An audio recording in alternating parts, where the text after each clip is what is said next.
Je, unafahamu kwamba shabiki anaweza kuhukumiwa kwenda jela kama akitenda makosa ya kinidhamu uwanjani? Embu sikia kisa hiki.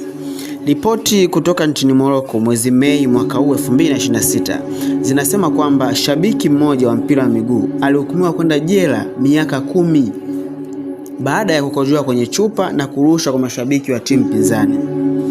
Baadhi ya ripoti zinasema kuwa jamaa huyo alikuwa ni shabiki wa Raja Casablanca na alifanya tukio hilo kwenye mechi moja ya ligi timu yake ilipokuwa ikicheza.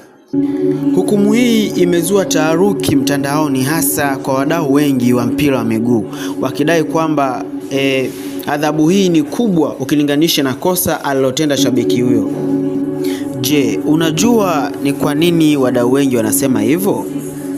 Katika kesi kama hiyo, mapema mwaka huu, mwaka 2026, shabiki mmoja nchini Algeria wa nchi ya Algeria ajulikanaye kwa jina la Raouf Belkacemi alihukumiwa na mahakama ya Rabat kifungo cha miezi 3 na kutoa faini taslim dirham 500 kama faini baada ya video kuvuja akiwa anakojoa kwenye jukwaa la uwanja wa Prince Moulay Hassan wakati wa AFCON 2025.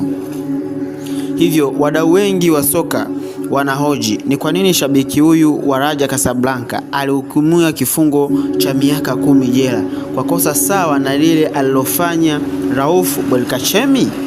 Embu na wewe tuambie kwenye comments, unahisi adhabu hii ilikuwa ni sawa au ni kubwa kwa shabiki huyu wa Raja Casablanca? Usisahau kusubscribe channel yetu